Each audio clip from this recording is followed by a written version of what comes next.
you the message that already I have given. It will take 1 hour. நான் ஏற்கனவே கொடுத்த செய்தியினுடைய தொடர்ச்சியை நான் இப்போது எடுத்தால் இன்னொரு ஒரு மணி நேரம் ஆகும். If you don't want that, I can finish in 10 minutes. அது வேண்டாம் என்று சொன்னால் 10 நிமிடத்தில் என்னால் முடித்து விட முடியும். Which one you want? உங்களுக்கு என்ன வேணும்?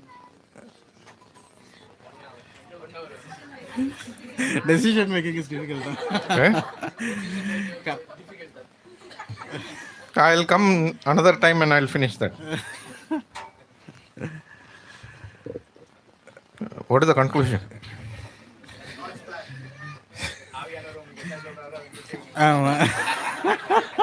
நீங்க டிசைட் பண்ணுங்க. Yeah, my wife just texted and asked, "Did you finish your lunch?" என் மனைவி இப்பதான் கேட்டாங்க, சாப்பிட்டீங்களான்னு. I said no. So she is asking what happened, why and all. நான் இல்லைன்னு உடனே என்னாச்சு ஏதாச்சுன்னு கேட்டுக்கிட்டு இருக்காங்க. Okay. I think we'll run through it, okay? We'll just not spend too much time. அந்த தொடர் செய்தியினூடாக வேகமாக ஓடிவிடலாம். Anyway, first of all, when I was listening to all the testimonies, இங்கே சொல்லப்பட்ட சாட்சிகளை எல்லாம் நான் கேட்டபோது I was taken back to my college days. என்னுடைய கல்லூரி நாட்களுக்காக நான் கடந்து போய்விட்டேன். I was in Chennai, staying with my parents. சென்னையிலே பெற்றோரோடு இருந்தேன். I did my engineering in Bangalore. ஆனால் என்னுடைய பொறியியல் படிப்பை நான் பெங்களூருவிலே நான் செய்து முடித்தேன். In 1989. 1989. Like some of you were telling, I am also an introvert. I used to, be inside the room. If any guest comes, they will ask, where are your children? Then we'll come, move the curtain, we'll show the face and we'll go inside, like that. அநேகர் இங்கே சொன்னது போல நானும் கூட வெளியில் அதிகம் பழகாதவன். எங்களுடைய வீட்டில் ஒரு அறை இருக்கும். விருந்தினர்கள் வந்தால் பிள்ளைகள் எங்கே இருக்கிறார்கள் என்று கேட்பார்கள். திரையை தொடர்ந்து முகத்தை காண்பித்து விட்டு உள்ளே போய் விடுவோம், அவ்வளோதான். So like that, I was also like that. நானும் அப்படித்தான் இருந்தேன். And then going to Bangalore was another world, nobody is there, you're on your own, like that. அப்படிப்பட்ட நிலையில் இருந்த எனக்கு பெங்களூருக்கு சென்றது இன்னொரு உலகத்திற்கே போனது போல இருந்தது. ஏனென்றால் யாரும் இல்லை, நீங்களாகவே வாழ்ந்துவிட வேண்டும். And I didn't have an assembly like this. இது போன்ற ஒரு சபையும் எனக்கு அங்கு இல்லை. I had to travel 27 kilometers to go for worship. ஆராதனைக்காக நான் 27 கிலோமீட்டர்கள் நான் கடந்தாக வேண்டும். I used to go by train because morning there is a train, I can go directly. காலையிலே நான் ரயிலின் மூலமாக செல்வேன். ஏனென்றால் நேரடியாக செல்வதற்கு ஒரே ஒரு ரயில் போதுமானதாக இருந்தது, அதிலே போவேன். 2 rupees 75 paise, I think, the train fare. அந்த நாளிலே அந்த ட்ரெயினுடைய அந்த ஃபேர் ஆனது 2.25 ரூபாய். And then for returning I have to take 2 buses and come, so that will take more than 1.5 hours to come back. ஆனால் மீண்டுமாக என்னுடைய இடத்திற்கு நான் திரும்ப வருவதற்கு நான் 2 பேருந்துகள் ஏற வேண்டும். அதற்கு எனக்கு 1.5 மணி நேரம் பயணம் நேரமாகும். So that's how I have never missed a worship meeting in my whole first year. என்னுடைய முதலாம் ஆண்டிலே நான் ஒரு முறை கூட என்னுடைய ஆராதனையை தவறவிட்டதில்லை. அப்படியாகத்தான் நான் ஆராதனைக்கு போய் வருவேன். In the second year we started a worship in nearby our place in Whitefield. இரண்டாவது வருஷத்திலேயே நான் தங்கியிருந்த அந்த ஒயிட்ஃபீல்டிலேயே ஒரு சபை கூடுகை துவக்கப்பட்டது. And we were just altogether 15 people. எல்லாரையும் உள்ளடக்கி நாங்கள் 15 பேர் இருந்தோம். Only 6 brothers. 6 சகோதரர்கள் மட்டும். In that 4 of us are very active. அந்த 6 சகோதரர்கள் 4 பேர் நன்றாக செயல்படுகிறவர்கள். 2 of them they will come once in a while, like that people. அதுல 2 பேர் அவ்வப்போது வந்து போவார்கள். Every Sunday I have to give a worship thought. ஒவ்வொரு ஞாயிறும் நான் ஆராதனை சிந்தனை வழங்க வேண்டும். All that 4 people, that only that in that time will be 4 பேர் இருக்கிறதுனால அந்த 4 பேர் ஆராதனை சிந்தனை கொடுத்தாதான் அந்த ஆராதனை கூட்ட நேரத்துக்கு ஆச்சும் போகும். Every month I have to give one message. ஒவ்வொரு மாதமும் நான் ஒரு செய்தி கொடுக்கணும். My spiritual foundation was in that Bangalore. அந்த என்னுடைய ஆவிக்குரிய வாழ்வின் அடித்தளமே அந்த பெங்களூருவில் தான் இருந்தது. I used to finish one meeting, go back and prepare for the next Sunday. ஒரு செய்தியை முடித்துவிட்டு அடுத்த கூட்டுகைக்கான ஆயத்தத்திற்கு நான் தயாராவேன். And one gospel meeting in a month. மாதத்திற்கு ஒரு முறை சுவிசேஷ கூட்டம். So but that was the foundation of my life. ஆனால் அதுதான் என்னுடைய வாழ்வின் அஸ்திபாரமாக இருந்தது. So when you all told your struggle, I still remember, I wished there was one believer with me with whom I can go and sit and pray with him. நீங்கள் சொன்னதெல்லாம் நான் கேட்டுக்கொண்டிருந்த போது என்னுடைய கல்லூரி நாட்கள் தான் இருந்த ஞாபகத்துக்கு வந்தது. ஏனென்றால் அந்த நாட்களில் நானும் கூட ஒரு விசுவாசியாகவும் கிடைப்பாரா நான் போய் சேர்ந்து ஜெபிப்பதற்கு என்று ஏங்கின நாட்களாக இருந்தது.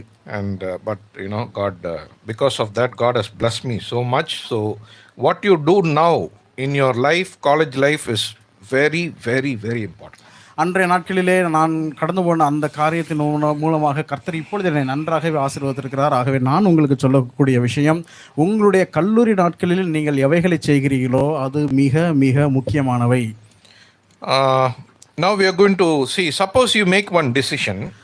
நீங்கள் ஒரு தீர்மானத்தை எடுத்து விட்டீர்கள் என்று வைத்துக் கொள்ளுங்கள். Suppose morning we were looking at what all different methods of taking decision.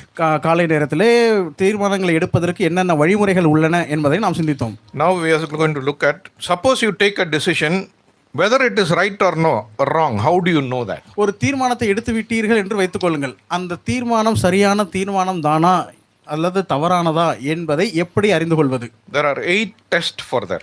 ஒரு தீர்மானம் சரியான தீர்மானமா தவறான தீர்மானமா இதை அறிவதற்கு 8 சோதனைகள் உள்ளன. I'm going to run through that and I'm going to close this. அந்த 8 சோதனைகளினூடாக நான் உங்களை கடத்தி என்னுடைய செய்தியை முடிக்க விரும்புகிறேன். Now you may ask, brother, when I take a decision, how can I know all the 8 tests and all? சௌரனே, நாங்கள் தீர்மானம் எடுக்கும் பொழுது இந்த 8 விஷயங்களுக்கும் இது உள்ளடங்கி இருக்குமா, நான் எப்படி அறிந்து கொள்வது? See, this has to be a practice in your life. இது உங்களுடைய வாழ்க்கையிலே ஒரு பயிற்சியாக மாற வேண்டும். You may not do all the tests and take decisions as you keep on making decisions, you will know which point you are taking and which is wrong. ஒரு தீர்மானத்திலேயே நீங்கள் இந்த 8 சோதனைகளையும் சரிபார்த்து நீங்கள் முடிவுக்கு வர முடியாது. ஆனால் நீங்கள் தீர்மானங்களை எடுக்க இந்த மாதிரியான விஷயங்கள் உங்களுக்குள்ளே உள்ளடக்குகிறதை நீங்கள் பயிற்சிக்க முடியும். Now first test. முதல் சோதனை Scriptural test.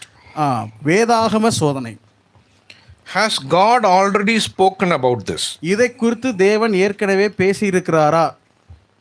In that there is no other test is there. If it is there, you do only that. இந்த விஷயத்தை பொறுத்தமட்டிலே இதை மீறி வேறொரு சோதனை இல்லை. வேதத்திலே ஒரு விஷயத்தை தேவன் சொல்லி இருக்கிறார் என்று சொன்னால் நீங்கள் அதனூடாக போய்த்தான் ஆக வேண்டும். Did you understand? சொல்லுவது புரிந்ததா? Marrying an unbeliever.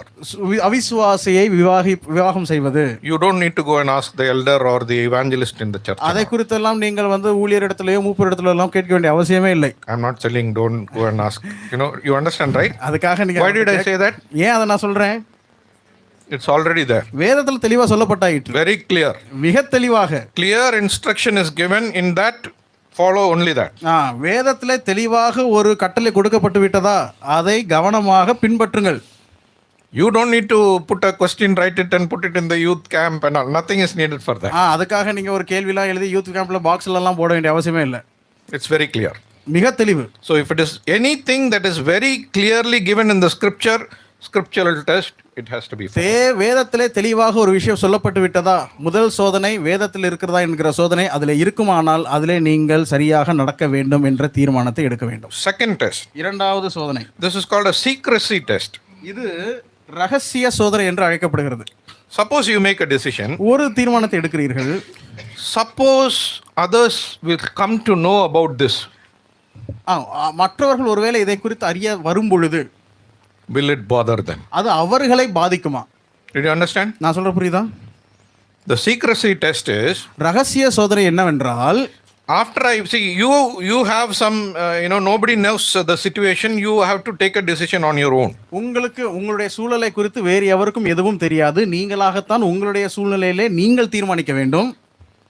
But suppose if that decision is known to the whole church. ஆனால் அந்த ஒரு தீர்மானம் முழு சபைக்கும் தெரிய வருகிறது என்று வைத்துக் கொள்ளுங்கள். Will it bother them? அது அவர்களை பாதிக்குமா? If it is bothering them, you cannot make that decision. அவர்களை பாதிக்கும் என்று சொன்னால் நீங்கள் அந்த தீர்மானத்தை எடுக்க கூடாது.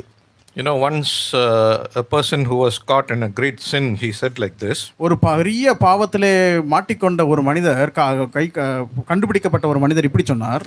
He said, I never thought that what I did will be shouted from rooftop, you know. நான் செய்த இந்த விஷயமானது கூரைகளிலிருந்து இப்படி பிரகடனப்படுத்தப்படும் என்று நான் ஒரு விசை கூட யோசித்து பார்த்ததில்லை என்று சொன்னார். If I had known that, I would have never done that. அதை நான் அறிந்திருப்பேனே, ஆனால் அந்த நாளிலே அந்த ஒரு தீர்மானத்தை எடுத்திருக்க மாட்டேன் என்று சொன்னார். Do you understand that? அதை புரிகிறதா உங்களுக்கு? So whenever you take a decision, எப்பொழுதெல்லாம் நீங்கள் தீர்மானிக்கிறீர்களோ, okay, nobody is there, my dad is not there, my mother is not there, okay, that is fine.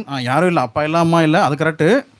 But suppose if they come to know, ஆனால் ஒருவேளை அவர்களுக்கு தெரிய வந்தால், that test has to be passed. அந்த சோதனையை நீங்கள் செய்து பார்க்க வேண்டும். Thirdly, மூன்றாவது, this is called a survey test. நோட்டமிடுகிற ஒரு சோதனை. What is that? அது என்ன?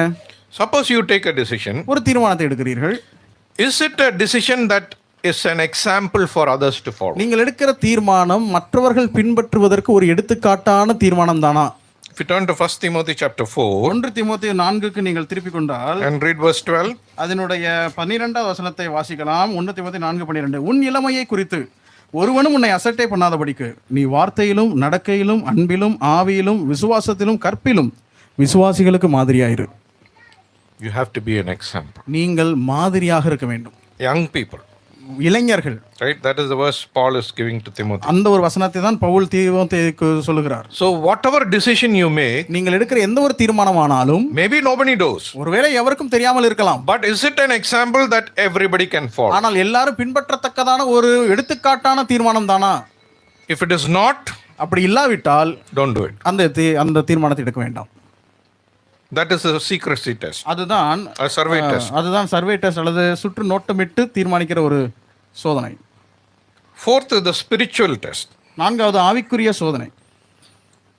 Now, when you are supposed to take a decision, நீங்கள் ஒரு தீர்மானத்தை எடுக்கக்கூடிய சூழலில் இருக்கும் பொழுது, is it because people are pressuring you or you are guided by the Holy Spirit? மக்களினுடைய அழுத்தத்தின் நிமித்தம் நீங்கள் ஒரு தீர்மானத்திற்குள் வருகிறீர்களா, அல்லது பரிசுத்த ஆவியானவருடைய வழிநடத்துதலின் நிமித்தம் ஒரு தீர்மானத்திற்குள் வருகிறீர்களா? Or are you doing it to please men or are you doing this to please God? இன்னொரு வார்த்தைகளிலே சொல்லப்போனால், மக்களை பிரியப்படுத்துவதற்காக நீங்கள் தீர்மானிக்கிறீர்களா, தேவனை பிரியப்படுத்துவதற்காக தீர்மானிக்கிறீர்களா? This is a very important question. இது மிக முக்கியமான கேள்வி. Sometimes when we do things for even for spiritual things, சில நேரங்களில் ஆவிக்குரிய விஷயங்களையே நாம் செய்யும் பொழுது we know that we are not spiritual. நாம் ஆவிக்குரியவர்களாக இல்லை என்பது நமக்கு தெரியும். We know that we have some shortfall in our life. நம்முடைய வாழ்க்கையிலே சில குறைவுகள் உண்டு என்பது நமக்கு தெரியும். We know that there is some correction that has to happen in our life. நம்முடைய வாழ்க்கையிலேயே சரி பண்ண வேண்டிய சில சரி செய்ய வேண்டிய விஷயங்கள் உண்டு என்பது நமக்கு தெரியும். But we do things in such a way so that others will think, okay, he is a spiritual person. ஆனால் நாம் சில தீர்மானங்களை அவ்வளவு நேர்த்தியாக எடுப்போம் என்னவென்று சொன்னால், மற்றவர்கள் பார்க்கும் பொழுது அவர் ஒரு நல்ல ஆவிக்குரியவர் என்று பெயரெடுக்கத்தக்கதாக நாம் தீர்மானிப்போம். Now why are you doing that? நாம் ஏன் அதை செய்கிறோம்?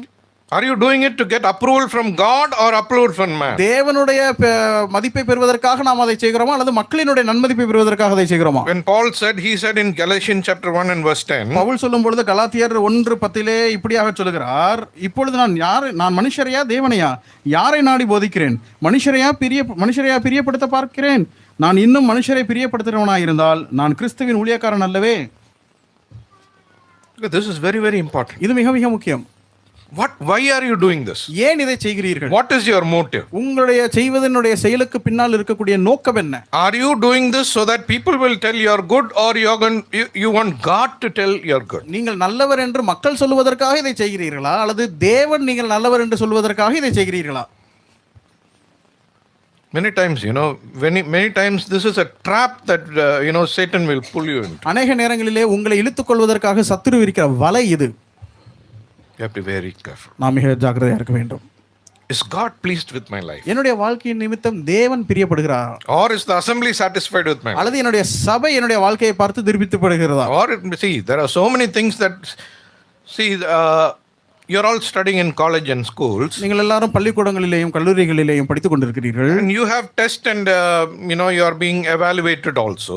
உங்களுக்கு அவ்வப்போது தேர்வுகள் நடக்கின்றது, நீங்களும் அங்கே பரிசோதிக்கப்படுகிறீர்கள். But all these evaluations are all external, right? ஆனால் இந்த எல்லா விதமான தேர்வுகள் அனைத்துமே வெளிப்புறமானவைகள் இல்லையா? What you write external, that is being evaluated. நீங்கள் எழுதுகின்றது வெளிப்புறமானவை, அது அங்கே மதிப்பீடு செய்யப்படுகிறது. But when it comes to things that you do for God, ஆனால் நீங்கள் தேவனுக்காக செய்கிற விஷயங்களை பொறுத்தமட்டில் what motive? என்ன நோக்கம்? That is examined evaluated by God, right? அந்த நோக்கம்தான் தேவனாலே மதிப்பீடு செய்யப்படுகிறது இல்லையா? Is there any CCTV camera that can find out the motive of you? உங்களுக்குள் இருக்கக்கூடிய நோக்கங்களை புரிந்து கொள்வதற்கு ஏதாகிலும் சிசிடிவி உண்டோ?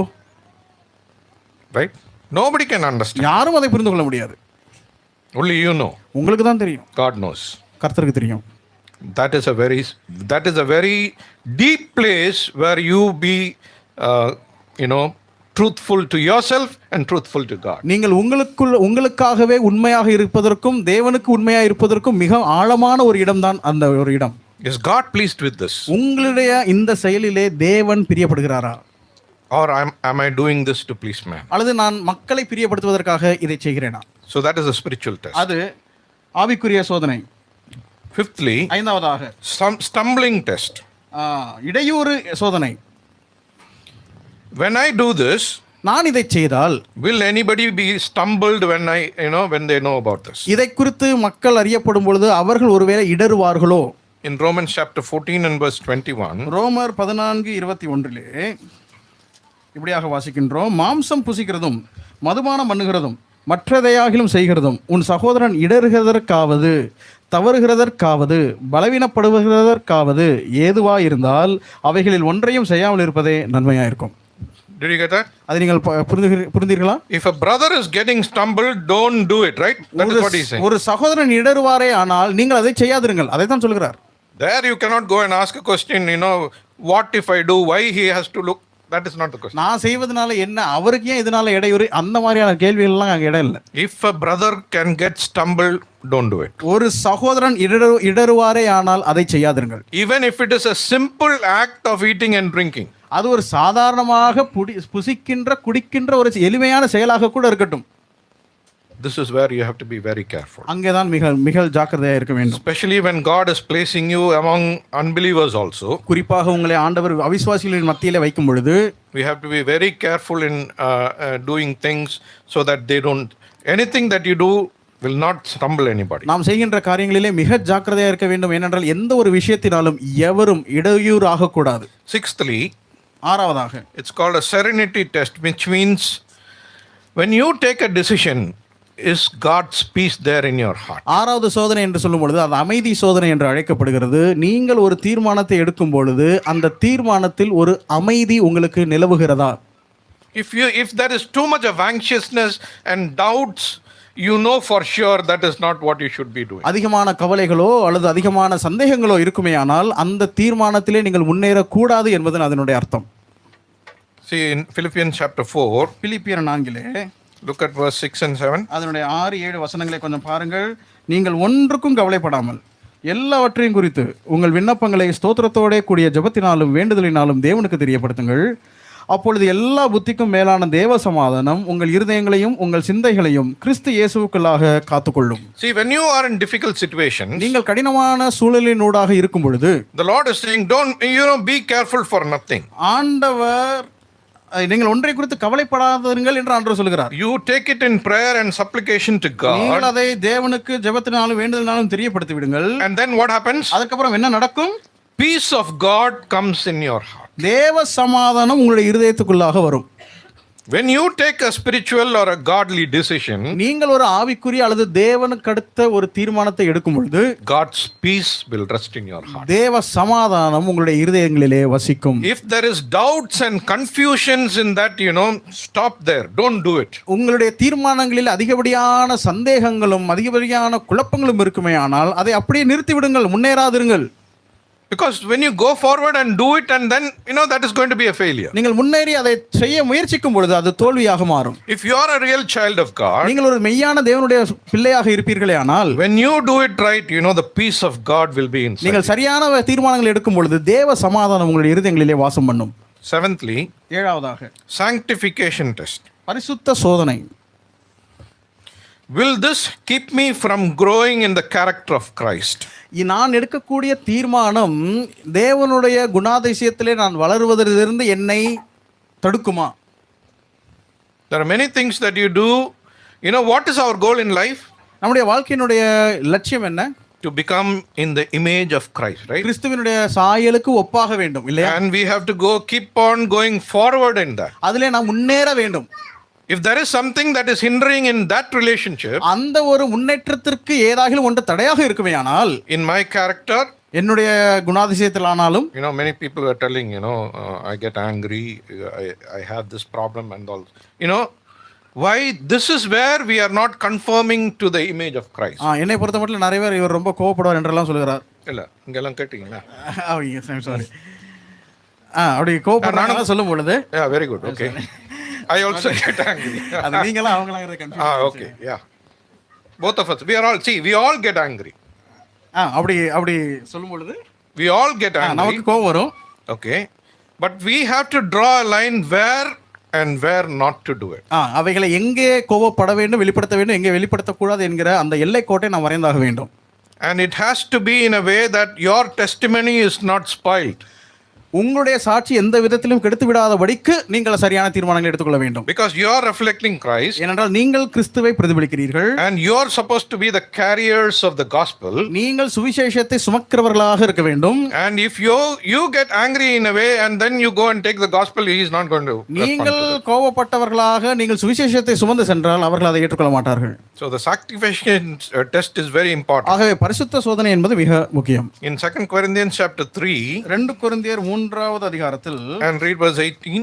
18வது வசனத்தை பாருங்கள். நாம் எல்லாரும் திறந்த முகமாய் கர்த்தருடைய மகிமையை கண்ணாடியிலே காண்கிறது போல கண்டு ஆவியாய் இருக்கிற கர்த்தரால் அந்த சாயலாக தானே மகிமையின் மேல் மகிமை அடைந்து மறுரூபப்படுகிறோம். We are being renewed and towards the image of Christ. நாம் மகிமையின் மேல் மகிமை அடைந்து மறுரூபப்படுகிறோம் அவருடைய சாயலுக்கு ஒப்பாக. Eighthly, 8வதாக, this is the supreme test. அதுதான் மேலான சோதனை, உன்னத சோதனை. அது என்ன? Does this glorify God? இது தேவனை மகிமைப்படுத்துமா? Otherwise don't take it. அது மகிமைப்படுத்தாது என்றால் அந்த தீர்மானத்தை எடுக்காதீர்கள். So each and everything, we were just reading, whether you eat and whether you drink, do all things for the glory of God. நாம் வாசித்தது போல நீங்கள் புசித்தாலும் குடித்தாலும் எதை செய்தாலும் தேவனுடைய நாம மகிமைக்காக செய்யுங்கள் என்று வேதத்தில் வாசிக்கிறோம். So each and every decision should be, it has to follow this test. Am I doing this and will this glorify God? நாம் எடுக்கக்கூடிய ஒவ்வொரு தீர்மானத்தினால விளைகிற ஒவ்வொரு செயலிலும் நாம் இப்படியாக கேட்க வேண்டும், நான் இதை செய்ய போகிறேன், இது தேவனை மகிமைப்படுத்துமா? So these are the 8 steps of test that has to pass through each and every decision that you take. ஆகவே நீங்கள் எடுக்கக்கூடிய ஒவ்வொரு தீர்மானத்திலேயும் இந்த 8 சோதனைகளை நீங்கள் அதற்குள்ளாக அடக்கி அந்த சோதனைகளிலே அவைகள் ஜெயிக்கின்றனவா என்று நீங்கள் பார்க்க வேண்டும். First is the scriptural test. முதலாவது வேதபூர்வ சோதனை.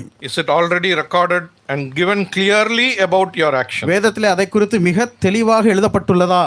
Second is the secrecy test. இரண்டாவது ரகசிய சோதனை. What I did in my secret, if somebody else comes to know, will it be a problem or not? என்னுடைய அந்தரங்கமான தீர்மானங்கள் வெளியிலே வரும்பொழுது அது ஒரு பிரச்சனையை ஏற்படுத்துமா? Third is the survey test. மூன்றாவது நோட்டமிட்டு தீர்மானித்தல். That means, will it be something that others can follow? மற்றவர்கள் எடுத்துக்காட்டாக பின்பற்றத்தக்கதான ஒரு தீர்மானமாக அது இருக்குமா? Fourth is a scriptural test. நான்காவதாக a spiritual test. ஆவிக்குரிய சோதனை. And that is whether you are pleasing God or you are pleasing man. நீங்கள் தேவனை பிரியப்படுத்துகிறீர்களா அல்லது மனிதரை பிரியப்படுத்துகிறீர்களா? Fifth is the stumbling test. ஐந்தாவதாக இடையூறு சோதனை. What you do, what you decide should not stumble anyone. உங்களுடைய செயல், உங்களுடைய தீர்மானம் எவருக்கும் இடரலை கொண்டு வரக்கூடாது. And sixth is the serenity test. That means the peace that God gives when you take a decision. ஆறாவதாக இந்த அமைதி சோதனை. நீங்கள் சரியான தீர்மானத்துக்குள்ளாக இருந்தால் ஒரு தேவ சமாதானம் உங்களுடைய இருதயங்களிலே நிலவும். And sanctification test, whether it is helping you to grow closer to the character of God. ஏழாவதாக பரிசுத்த சோதனை. நீங்கள் எடுக்கக்கூடிய தீர்மானங்கள் நீங்கள் ஆண்டவருடைய சாயலுக்கு ஒப்பாக மறுரூபமாவதற்கு உங்களுக்கு உதவுகிறதா? And also eighthly, the supreme test, does it glorify God? எட்டாவதாக மேலான சோதனை. உங்களுடைய செயல்கள் தேவனுக்கு மகிமையை கொண்டு வருகிறதா? Each and every test has to pass all the decisions that you take, right? நீங்கள் எடுக்கக்கூடிய ஒவ்வொரு தீர்மானமும் இந்த எல்லா விதமான சோதனைகளிலேயும் அது உள்ளடக்கப்பட்டு அது மேற்கொள்ளப்பட வேண்டும். Write it down and keep it somewhere, okay? இதை எழுதி வைத்து எங்கேயாவது ஒட்டி வைத்துக் கொள்ளுங்கள். And keep on reading it. அதை வாசித்துக் கொண்டே இருங்கள். And reflect on each and every decision that you take and see where you went wrong, where you are right. நீங்கள் எடுத்த ஒவ்வொரு தீர்மானங்களையும் கொஞ்சம் பரிசீலித்து பாருங்கள். எங்கே நீங்கள் சரியானீர்கள், எங்கே தவறினீர்கள் என்று பாருங்கள். And God is with us. தேவன் நம்மோடு இருக்கிறார். See, don't think that God is a policeman, okay? தேவன் ஒரு போலீஸ்காரர் என்று நினைத்து விட வேண்டாம். This test you failed. He is ready to beat you, not like that. Right? இந்த சோதனையில நீ தோத்துட்ட, அதனால அவனை அடிக்கணும் என்று அவர் ஆயத்தமாக இருக்கிறதில்லை. Our God is a loving God. நம்முடைய தேவன் ஒரு அன்பான தேவன். He loves each and every one of us. நம் ஒவ்வொருவரையும் அவர் நேசிக்கிறார். You all told in the testimony that. நீங்கள் எல்லாரும் அதை குறித்து சொன்னீர்கள் இல்லையா? If God did not love us, தேவன் நம்மை நேசிக்காது இருந்தால் nobody would be sitting here, right? யாருமே இங்க அமர்ந்திருக்க முடியாது இல்லையா? It's God's grace alone. அது தேவனுடைய கிருபை மட்டுமே. See, if you compare the whole the religion of the world and Christianity, நீங்கள் உலகத்தில் இருக்கக்கூடிய எல்லா மதங்களையும் கிறிஸ்தவத்தையும் ஒப்பிட்டு பார்த்தால், you know what is the major difference? பெரிய வித்தியாசம் என்ன தெரியுமா? In all the other religion, மற்ற எல்லா மதங்களிலும் there is they don't know whether they are going to have heaven or not, right? அவர்களுக்கு பரலோகத்துக்கு போவோமா மாட்டோமா என்கிற விஷயம் அவர்களுக்கு தெரியாது. They will tell, you know, after I die, God will evaluate, then we'll know. அவர் நான் மரித்ததுக்கு அப்புறமாக கடவுள் பரிசோதிப்பார், அதுக்கப்புறம் தான் தெரிய வரும் என்று சொல்வார்கள். Some people say, you know, when death is there, that's all. After that, nothing is there. சிலர் சொல்லுவாங்க மரணத்தோட எல்லாம் முடிஞ்சது, அதுக்கப்புறம் ஒன்றும் இல்லை என்று சொல்வார்கள். But what is the difference in Christianity? ஆனால் கிறிஸ்தவத்தை பொறுத்த மட்டிலே வித்தியாசம் என்ன? See, if you in all the other religions of the world, மற்ற எல்லா மதங்களிலும், now you all have entered into college and all. Many people. நீங்கள் எல்லாரும் இப்பொழுது கல்லூரிக்கு போய் விட்டீர்கள் இல்லையா?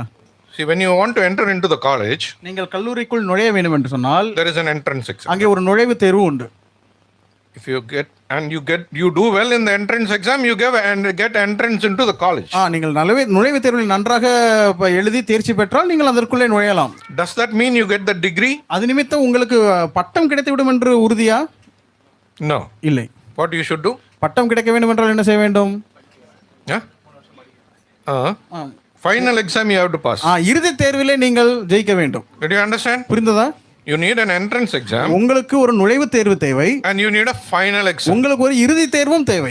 Both you have to pass. இரண்டிலும் நீங்கள் தேர்ச்சி பெற வேண்டும். Only then you can get entrance, you get the degree. அப்பொழுதுதான் உங்களுக்கு பட்டம் கிடைக்கும். All the religion of the world is like this. உலகத்தில் இருக்கக்கூடிய எல்லா மதங்களும் இது போல தான் இருக்கிறது.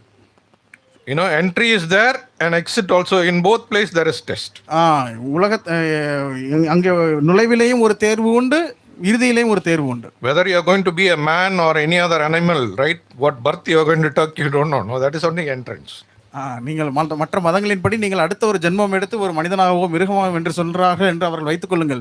அது எல்லாமே நுழைவை குறித்த விஷயங்கள் மட்டுமே. And after they live their whole life also, they are not sure. Only final exam, it is you will know whether you are going to get a degree. அப்படியே நுழைவுகளை குறித்து அதிகமாக சொல்வார்களே தவிர இந்த இறுதி தேர்வை பற்றி மற்ற மதங்கள் சொல்கிறதில்லை. But in Christianity it is totally different. ஆனால் கிறிஸ்தவத்தை பொறுத்தமட்டில் இது முற்றிலும் வித்தியாசம். When you believe on the Lord Jesus Christ, நீங்கள் கர்த்தராகிய இயேசு கிறிஸ்துவை விசுவாசித்து விட்டால், no entrance exam, no final exam, you are accepted, right? நுழைவு தேர்வும் இல்லை, இறுதி தேர்வும் இல்லை, நீங்கள் உடனடியாகவே ஏற்றுக்கொள்ளப்படுகிறீர்கள் இல்லையா? Yes or no? ஆமாவா இல்லையா? That is the difference. அதுதான் வித்தியாசம். God is accepting you. See, going to heaven and all, there is no doubt God has accepted you. பரலோகத்திற்கு போவோமா மாட்டோமா என்கிற சந்தேகத்திற்கே இடமில்லை. ஏனென்றால் தேவன் ஏற்றுக்கொண்டு விட்டார். For all the other religion, they don't know whether God has accepted them. ஆனால் மற்ற மதங்களை பொறுத்தமட்டிலே தேவன் அவர்களை ஏற்றுக்கொண்டு விட்டாரா என்பதே அவர்களுக்கு தெரியாது. Because there is an entrance and final, only then you will know whether God accepted you or not. ஏனென்றால் அங்கே ஒரு நுழைவும் ஒரு இறுதி தேர்வும் இருந்தால் தானே தேவன் ஏற்றுக்கொண்டிருக்கிறாரா இல்லையா என்பது தெரிய வரும்.